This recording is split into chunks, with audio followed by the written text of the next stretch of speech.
Hey guys, welcome back to our channel. Today we have Joseph here, What's up? and he's run his Go Second Dino deck, which he recently went 5-0 at his locals with.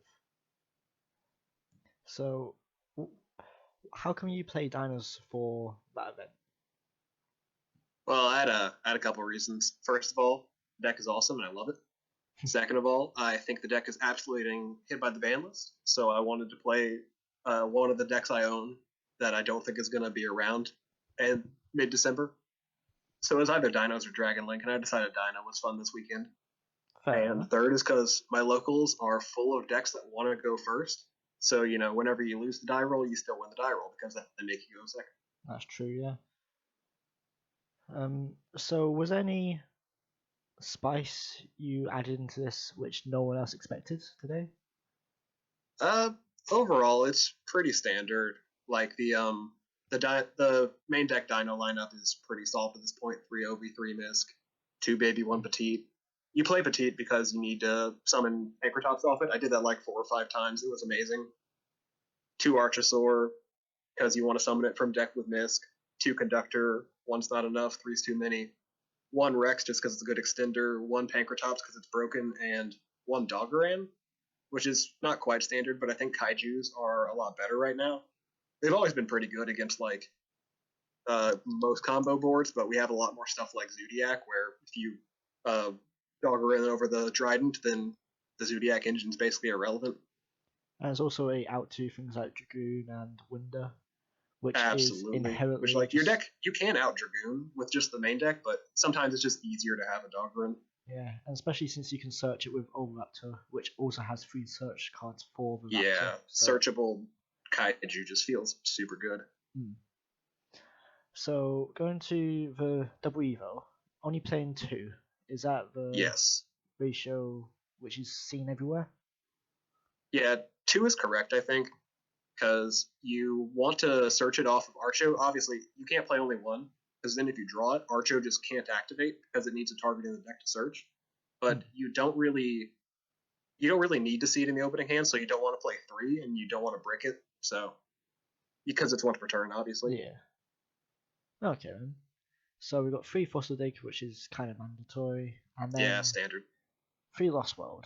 So was there any reason to play Lost World over things like True King or a more of a combo variant?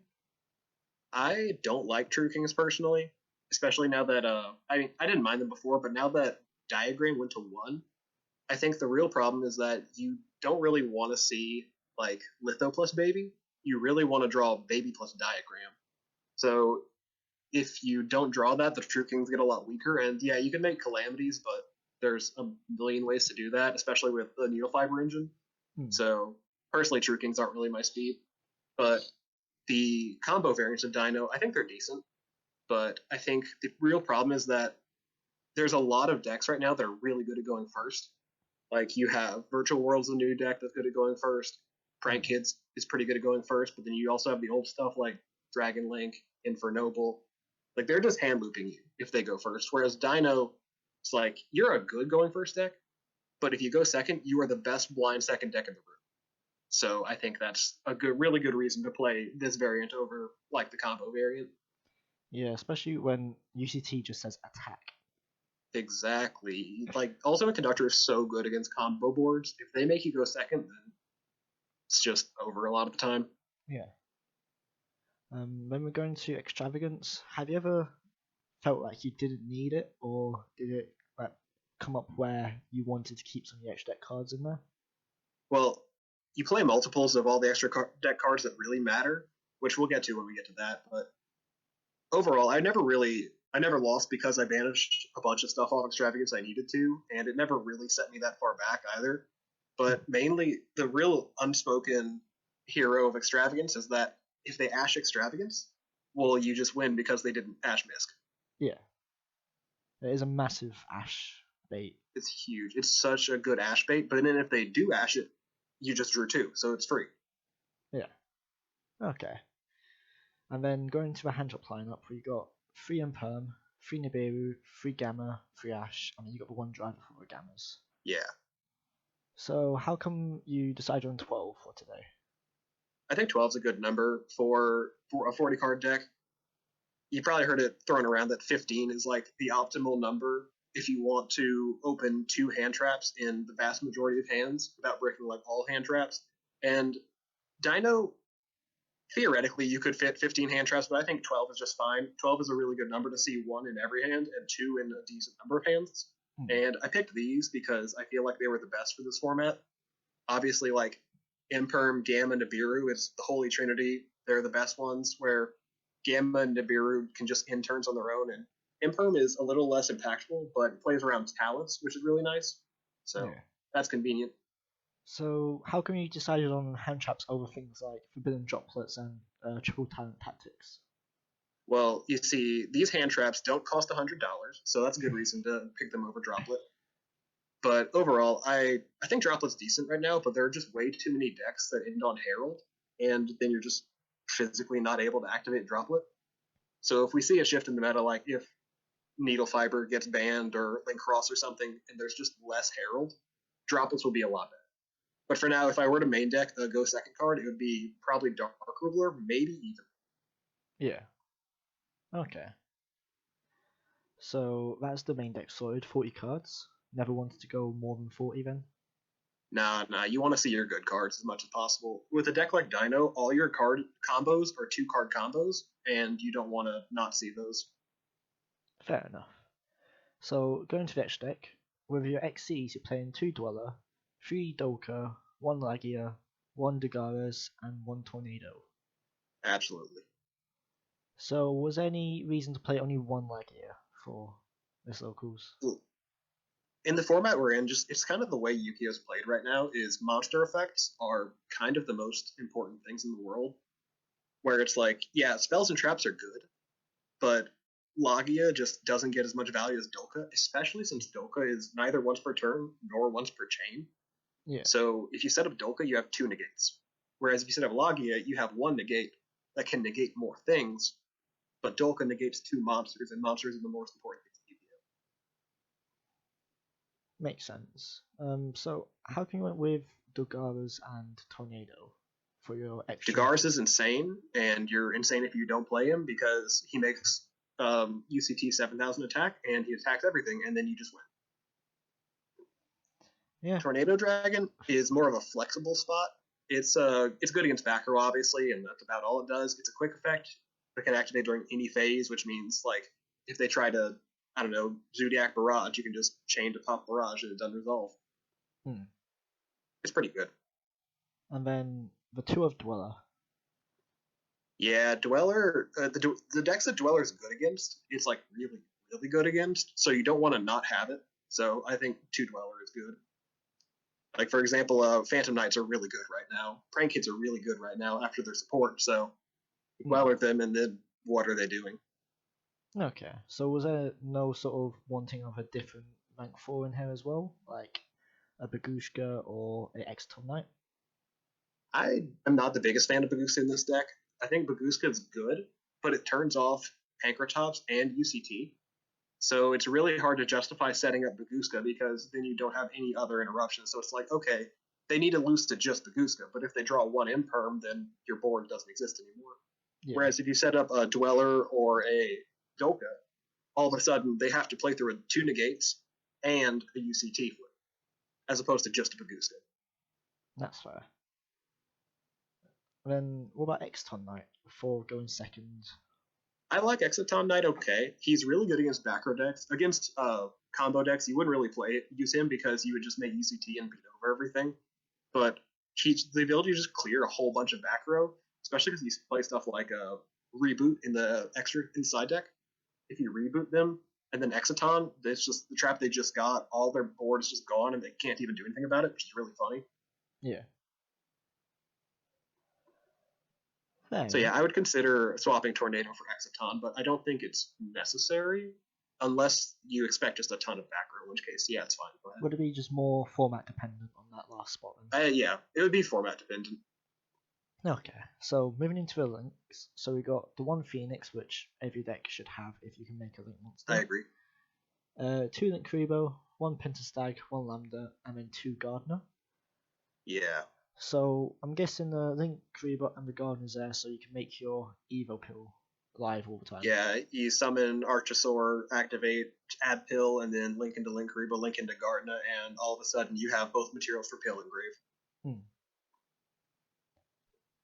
And then the Because so if Pentastyle. you open a terrible hand like Archosaur plus Doggerin, which I did open, Pill is still live. Yeah. Then we got the Pentastyle, which is there for just UCT attack. Yeah, just attack big more. Tyranno, do pierce damage. You put everything in defense mode, so now instead of using Effect Ascend, you can just do pierce damage, and a lot of the time that's game. Yeah. Then we got the Lambda for the Gamma, I'm guessing. Yeah, there is some. I wanted to like I said, you can bait the Ash on either the Misk activation or the Extravagance, and I wanted to see if I could Gamma that and then go into Lambda. Because if you link off the driver but not the Gamma, and Gamma banishes itself in the end phase, driver will add, or Another Lambda will Gamma. add another driver or another Gamma, and then you can activate Gamma during their next turn because you have Lambda on field. And you got I never got to do Grave. that, but it sounded like fun. Yeah. Okay then. So. And then you need to play Phoenix because you need to out Mystic Mine because you can give them a token with Lost World and then link down to only Phoenix and pop Mystic Mine. Yeah, and it also deals with certain floodgates like Vacant U1 or. Yeah, exactly. Yeah. If you can get like normal summon a hand trap and also get a Dino, you can out. There can be only one. Yeah. So now going to the side deck, we got 3 Lancia and 1 Token Collector. So, yeah. The 3 Lancia are there mainly for the mirror match. They're also good against rogue stuff like Orcus. They're pretty good against Virtual World, from what I understand. And you can side against stuff like PK if you want. Also, if you want to go to more hand traps versus Dragon Link, you can side all 4 of these because obviously D-Link goes for Link Cross, so you can use Token Collector against them. And they also like to banish a lot, so Lancia is usually okay against them. Okay. And how come just the 1 Token Collector? That was 1 free spot, because most decks you side like 1 Reboot, 1 Duster, 1 Pank, but in Dino you main the Pank, so I kind of had nothing good to go there, so I decided 1 Token Collector, because it's just pretty good in Dino, because if you make a Lost World token, you can summon Token Collector, try to pop it, and then protect it with Lost World, so that's fun. And then it's also good against Infernoble, because they're very reliant on tokens, so you can just side 1 against them. You probably won't see it, but if you do, hey, that's neat. That's fair. Then going to more destruction and just massive. Basically, just cards which are very annoying to play against. We got the 3 Dark Rune no more, a Harpy Sparrow Duster, and 3 Twin for the spells. Yes. So how come you chose Twin over things like Cosmic or Lightning Storm? I think Twin's better than Cosmic because you can if you draw it, it's basically drawing 2 MSTs, right? So if you clear their whole back row as opposed to clearing one of them, you're more likely to OTK. And then if they're playing like Eldritch or PKs or Virtual World or something that where the traps do something in the grave, it doesn't matter because they're dead. Yeah. Whereas Cosmic, you hurt their long game, but like if you're playing as Phantom Knights, they never end on 1 Fogblade, right? They always have at least 2 because that's what Rusty does. So you want to try to clear both of them if possible. Because Fogblade is one of this deck's biggest weaknesses because it's technically a continuous effect, so Mist doesn't protect from it. Yeah. And also, it's not like strictly better than Lightning Storm, but it being a quick play does come up. That way, if you go first versus a back row deck, or if like some deck makes you go first, you can activate this to either pop their field spell so it doesn't resolve, or just twister their back row in the end phase. It makes it a little better. But like, if you have to read Lightning Storm because you have more money than I do, then hell yeah, play him. Fair. So with Dark Ruler, how often does that come up going Dark Ruler UCT? It's pretty good. It didn't really come up for me this time in particular because the decks I played against happened to not really care about Dark Ruler, or Dark Ruler wasn't necessary to beat them. But it's really solid. You don't do damage, obviously, but they can't negate you. You just clear their whole board.